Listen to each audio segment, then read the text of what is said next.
What if I told you that women are not what men dream them to be? That the very qualities men worship purity, loyalty, tenderness were, to Nietzsche, illusions invented by weak men, afraid of reality? Friedrich Nietzsche, the most dangerous philosopher of the 19th century, wrote truths about women that still shake the foundations of modern relationships. He claimed, women are not angels, nor moral guardians, but forces of nature instinctive, cunning, and wired for survival. Men, he argued, collapse because they build fantasies around women instead of seeing them as they are.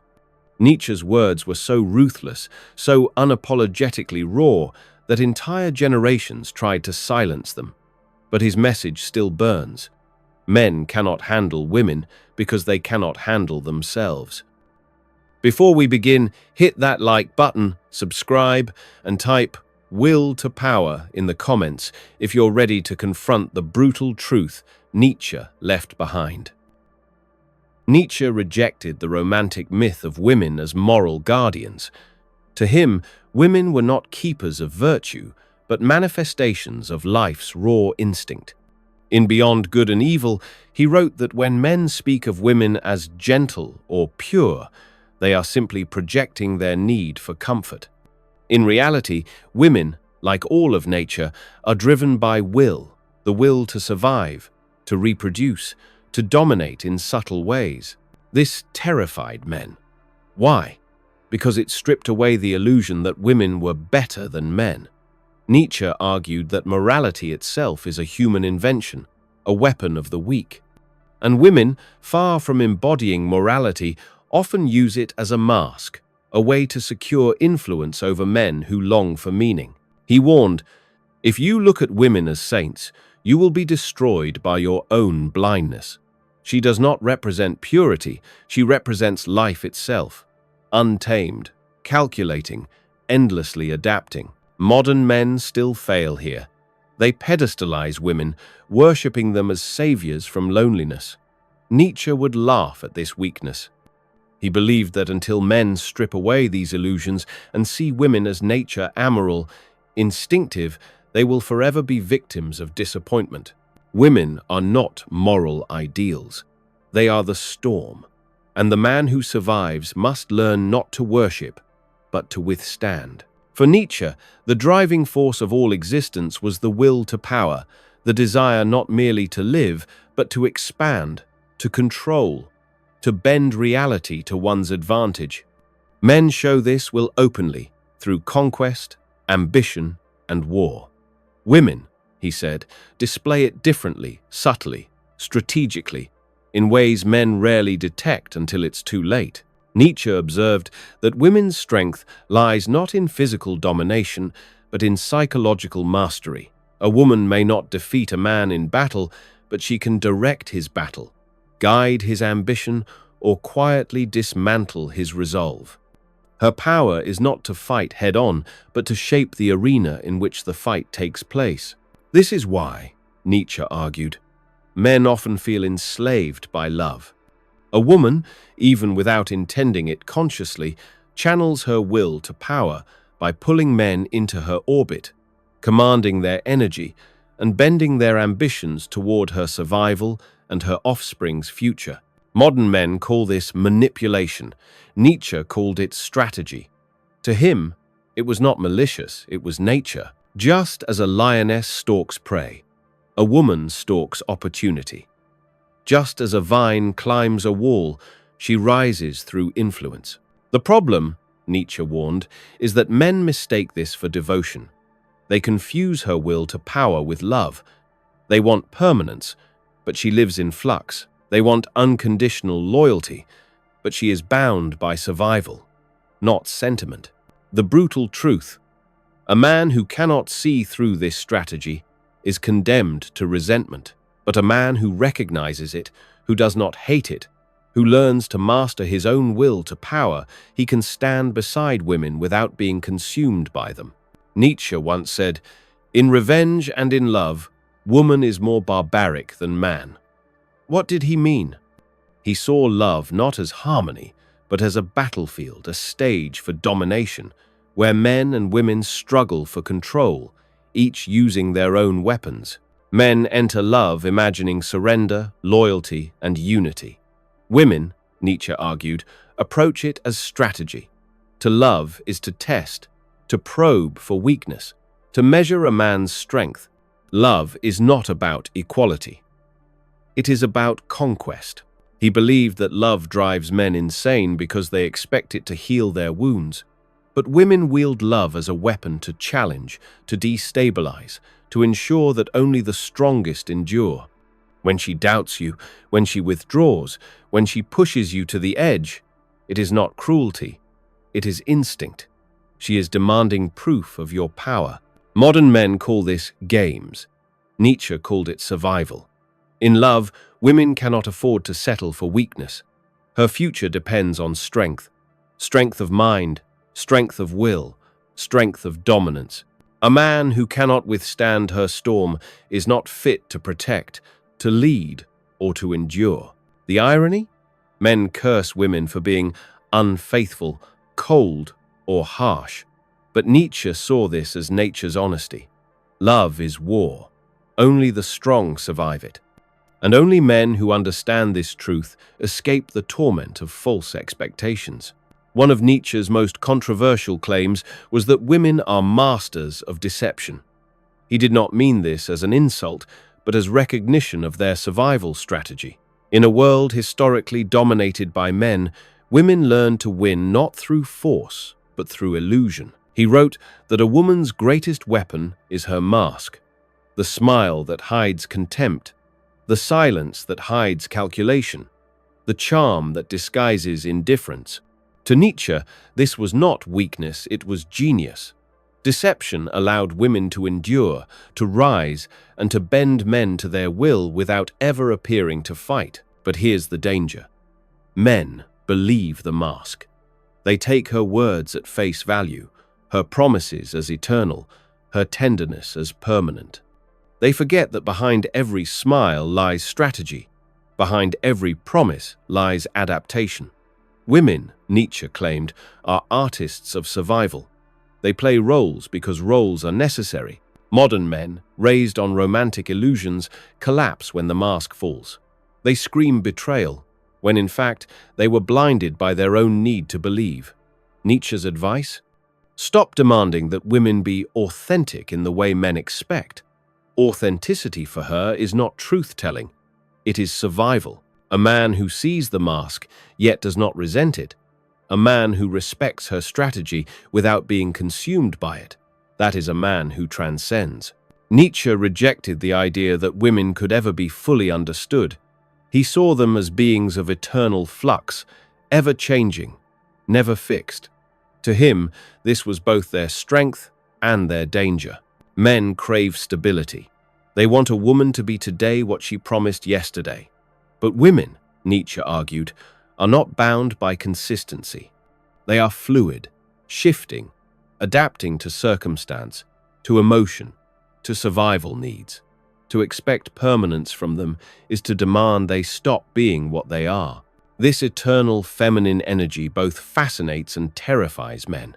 It draws them in with mystery, yet leaves them broken when they discover that the mystery has no final answer. She is not a riddle to be solved. She is a force to be endured. Nietzsche warned, men who demand certainty from women will always be betrayed. But those who accept the flux, who embrace the shifting storm without expectation, find freedom. The eternal feminine is not yours to control, it is yours to face. Why do modern men crumble under Nietzsche's truths? Because they have built their lives on illusions. They believe in soulmates, unconditional love, and eternal loyalty. They project purity onto women, and then collapse when reality shatters the fantasy. Nietzsche saw this collapse everywhere. Men could not accept that women are not what they imagined. Instead of strength, they retreated into bitterness. Instead of will to power, they drowned in resentment. The tragedy is not that women deceive, adapt, or shift. The tragedy is that men refuse to see it coming. They live in denial, demanding softness from nature's storm. Nietzsche's diagnosis: weakness. The cure? Ruthless honesty. Men must confront the illusions they cling to. Stop demanding that women be angels. Stop expecting permanence where there is only flux. Stop worshipping what you cannot control. The man who survives is not the man who hates women, but the man who sees them clearly and still stands strong. For Nietzsche, love was never about happiness. It was a crucible, a test, a battlefield where strength and weakness are revealed. Women, whether consciously or not, test men. They withdraw, they challenge, they provoke not to torment, but to measure. The weak man interprets this as cruelty. The strong man recognizes it as nature's trial. If he cannot endure her storms, he is unfit to lead, unfit to endure the burdens of life itself. Modern men complain of toxic tests. Nietzsche would laugh. He would say, "Of course she tests you. She is not testing your charm, she is testing your strength, your will, your ability to remain unshaken. Only men who endure this trial without resentment ascend. They do not crumble when challenged. They do not beg for comfort. They stand firm, and in that strength, they earn respect." Love, then, is not about comfort. It is about survival. And survival always demands strength. Nietzsche believed that women embodied the raw instinct of life itself. Men pursue ideas, philosophies, systems. Women embody survival, continuity, and life's cunning logic. She is not concerned with abstract truth, she is concerned with what works. This is why Nietzsche said men become fools when they expect women to care for logic the way men do. Women are not philosophers, they are strategists. They do not ask, "Is this true?" but, "Does this serve me? Does this protect my future?" Her instincts guide her more than reason, and that instinct is ruthless. It demands she chooses strength over weakness, survival over sentiment, advantage over fairness. Nietzsche admired this, even as he warned men not to mistake it for morality. The lesson? Do not expect her to think like you. She is not here to serve logic. She is here to embody life. Nietzsche anticipated a crisis. Modern men would not be able to handle women once illusions collapsed. And here we are. Men pedestalize women on one hand, then drown in bitterness when reality emerges. The problem is not women, it is men's weakness. They want women to save them from loneliness, from despair, from themselves. Nietzsche warned that this desperation makes men slaves. A man who needs a woman to complete him is already defeated. Modern men fail because they refuse to grow strong on their own. They demand comfort where they should demand discipline. They demand loyalty where they should demand resilience. They want guarantees from life, and when life through women refuses to give them, they crumble. Nietzsche's advice would be merciless. Stop blaming women. Start becoming men worthy of facing them. Nietzsche shocked his readers when he wrote that female loyalty is never unconditional. Loyalty, for her, is bound to strength. She remains when she sees power, when she senses dominance, when survival is secure. But if weakness appears, if the man falters, if his will collapses, her instinct shifts. She adapts. She searches for strength elsewhere, not because she is evil, but because nature does not reward loyalty to the weak. This truth devastates men who cling to illusions. They believe loyalty should be eternal. Nietzsche scoffed at this. To him, demanding unconditional loyalty from women is as foolish as demanding that the sea stop producing storms. A man who accepts this truth ceases to beg for loyalty. Instead, he becomes the kind of man who naturally commands it. Nietzsche often described women as more cruel than men, but his meaning was precise. Women, when pushed, can wound more deeply than any man's blade. Their cruelty is psychological. A look, a silence, a withdrawal, it cuts the male spirit in ways no fist could. This cruelty is not senseless. It is selective. It is used to test, to punish weakness, to demand strength. When she wounds you, it is often to see if you will break. Men who crumble prove themselves unfit. Men who endure earn a strange respect. Nietzsche's warning? Do not beg for mercy. She does not admire mercy. She admires strength. The eternal feminine is not an ideal. It is a challenge. Nietzsche saw women not as answers, but as trials sent by life itself. They expose weakness. They crush illusions. They force men to confront their own lack of discipline, their own unmastered desires. This is why so many men fear women. They fear the mirror she holds up to them. She reveals their neediness, their dependency, their false strength. In this way, women become nature's examiners, separating the strong from the weak. For Nietzsche, the man who passes this exam does not hate women.